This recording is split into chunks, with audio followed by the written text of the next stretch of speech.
మీరు తీసుకునే అదే మందులు, అదే నాణ్యమైన మందులు, కానీ సగం ధరకే. అవును, మెడ్ప్లస్ బ్రాండ్స్ పై 50 to 80% తగ్గింపు.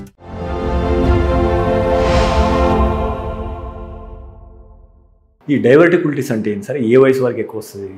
సో డైవర్టికులైటిస్ అనేది పెద్ద పేగుకు సంబంధించిన ప్రాబ్లం సార్. పెద్ద పేగుకు జనరల్గా ఏంటంటే పెద్ద పేగు పక్కన అవుట్ పోచింగ్స్ అంటాం. అంటే బేసిక్గా ఇప్పుడు బెలూన్ ఉందనుకోండి, ఊదుతూ ఒకసారి ఇట్లా తిప్పితే పక్కకి ఎట్లా అయితే వస్తుందో, ఎక్కువగా కాన్స్టిపేషన్ ఉండే వాళ్ళకి, అంటే మోషన్ సరిగా ఫ్రీగా అవ్వకుండా స్ట్రెస్ పడే వాళ్ళకి, వీళ్ళకి అవుట్ పోచింగ్స్ వస్తాయి. వాటిని డైవర్టికులై అంటాం. ఇది మన దేశం కంటే కూడా యూకేలో, అటు సైడ్ వెస్ట్రన్ యూరోపియన్ కంట్రీస్లో చాలా ఎక్కువ ఉంటుంది. సో ఒకవేళ కనుక వాళ్ళు 10 మందికి స్క్రీనింగ్ చేస్తే 5గురికి డైవర్టికులోసిస్ అనేది ఉంటుంది. So that is common problem. Diverticulosis is a problem, diverticulitis is a disease. డైవర్టికులైటిస్లో ఏమవుతుందంటే ఏదైతే ఈ అవుట్ పోచింగ్ ఉందో అది పగిలిపోవటం వల్ల అక్కడ చీమ్ పట్టడం, అక్కడ ఇన్ఫెక్షన్ రావటం అనేది వస్తుంది. సో ఈ ప్రాబ్లం అనేది జనరల్గా age group is more than 60-65 because of constipation. కడుపు నొప్పి రావటం, కడుపు నొప్పి వచ్చినప్పుడు మనం స్కానింగ్ చేయించుకుంటే అక్కడ చీమ్ ఉందని తెలియటం ద్వారా తెలుస్తుంది. సో ఈ డైవర్టికులైటిస్ ప్రాబ్లంకి ట్రీట్మెంట్ వచ్చేటప్పటికి టైంకి కనుక్కోవటం, చీమ్ పట్టి లోపల పెద్దగా అవ్వకముందే కనుక యాంటీబయాటిక్స్ తీసుకుంటే without surgery we can manage. ఒకవేళ కనుక అది పెరిగి చీము ఫామ్ అయితే స్కానింగ్ ద్వారా ఆ చీము లోపలికి ఒక ట్యూబ్ వేసి దాన్ని తీయటం ద్వారా కూడా మేనేజ్ చేయాలి. కాంట్ బట్ సిచ్యువేషన్లో ఇవేవి వర్కౌట్ అవ్వలేదు, పేషెంట్ ఇంకా సిక్ అవుతున్నారు అంటే ఆపరేషన్ చేసి పేక్ కట్ చేసే వరకు వస్తున్నారు. సో టైమ్లీ ఇంటర్వెన్షన్ చూసుకోవటం, ప్రాబ్లం వచ్చినప్పుడు చెక్ చేసుకోవడంతో we can sort it out. And ఈ సందర్భంగా డైవర్టికులైసిస్ గురించి వచ్చింది కాబట్టి మనకి ఎలా తెలుస్తుంది, దాని గురించి జాగ్రత్తలు తీసుకోవాలంటే ఏంటి, లేదంటే ఇదే కాదు పేగు క్యాన్సర్, ఇప్పుడు మాగా ప్రతిదీ క్యాన్సర్ క్యాన్సర్ క్యాన్సర్ అంటున్నారు, ఏం చేయాలి? 45 ఏళ్ళు దాటిన ప్రతి ఒక్కళ్ళకి ఒక్కసారైనా మోషన్లో గనక రక్తం వచ్చింది, బ్లీడింగ్ అయ్యింది అంటే కొలనోస్కోపీ టెస్ట్ చేయించుకోవాల్సిందే. అది అనవసరంగా టెస్టులు రాస్తున్నాడే డాక్టరు అది ఇది అని అనుకుంటాము. నేను జనరల్గా చాలా తక్కువ టెస్టులు రాసేవాడిని, కానీ నేను యూకేలో చూశాను కాబట్టి, చూసి అక్కడ ఎంత కామనో చూశాను కాబట్టి, మోషన్లో మీకు రక్తం వచ్చింది, అది చిన్న ఫిషర్ ప్రాబ్లం వల్ల అవ్వచ్చు, హెమరాయిడ్స్ పైల్స్ ప్రాబ్లం వల్ల అవ్వచ్చు, ఏదైనా అవ్వచ్చు.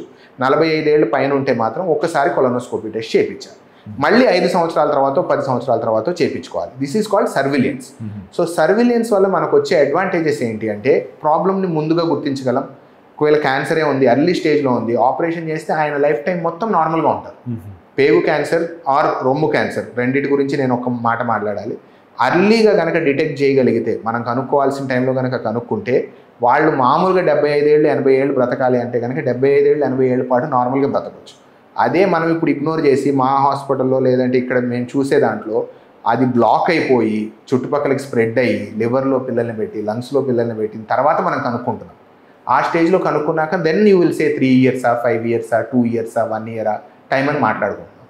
అదే కనుక స్ట్రిక్ట్ హెల్త్ ఎడ్యుకేషన్ అంటే ఉత్తినే టెస్టులు చేయించుకోవడం కాదు, a annual health checkup, master health checkup అని ఇప్పుడు చాలా ఫేమస్ అయిపోయింది. ప్రతి ఒక్కరు సంవత్సరం చేయించుకుంటున్నారు. ఐటీ ఎంప్లాయీస్ అయితే 30కి 31 కూడా పరిగెత్తేసి చేయించేసుకుంటున్నారు బికాస్ దేర్ ఈస్ ఫ్రీ అని. అంత ఎక్స్ట్రాడినరీగా కూడా చేయక్కర్లేదు సార్. కానీ ఎప్పుడైతే అవసరమైన టెస్టింగ్ చేయించుకోవాలి. బ్లడ్ శాంపిల్స్ తీసేసి బ్లడ్ శాంపిల్స్ తోటి మాత్రమే చెక్ చేస్తాము, డాక్టర్ని కలవక్కర్లేదు, రిపోర్ట్స్ చూసేసుకొని బాగానే ఉంటాం, కంఫర్టబుల్గా ఉంటాము అనే ఒక ఈ మన ఆలోచన సరళిలో తప్పు ఉందని నేను అనుకుంటాను. సో ఎప్పుడైతే పేగుకు సంబంధించి వీటికి సంబంధించి ఉందో surveillance is by colonoscopy only. నువ్వు రక్త పరీక్షలో దీన్ని కనుక్కోలేవు. మోషన్ టెస్ట్లో రక్తం మనకు వస్తుంది లేదనేది తెలుసుకోవచ్చు, కానీ colonoscopy is a surveillance. So ఎవరన్నా మీకు కొలనోస్కోపీ రాశారు, కొలనోస్కోపీ చేశారంటే ఊరికే చేస్తున్నట్టు కాదు.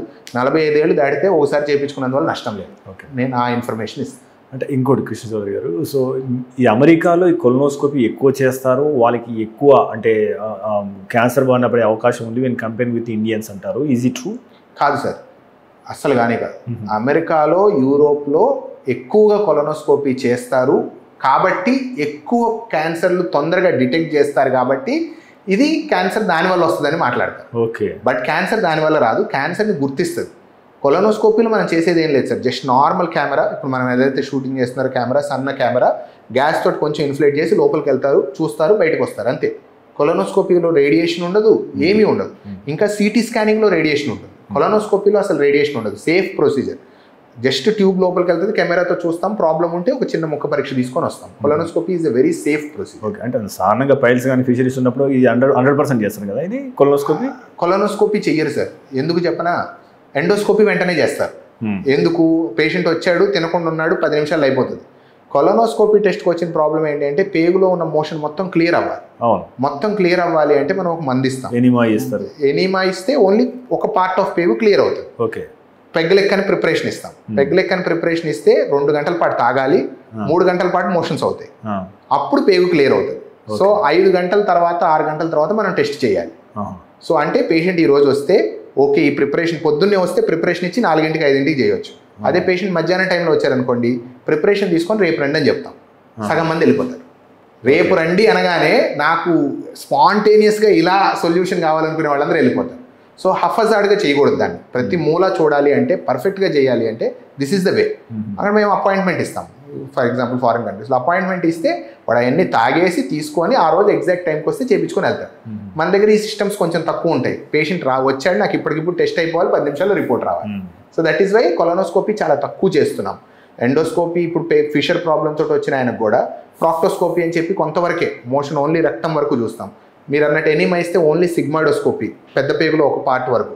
బట్ అట్లీస్ట్ ఇది చేసినా సరే 70% ఆఫ్ క్యాన్సర్స్ ఓన్లీ ఇక్కడ వరకే ఉంటాయి కాబట్టి కవర్డ్. బట్ 100% చూడాలంటే మాత్రం కొలనోస్కోపీ చేయించుకోవాలి.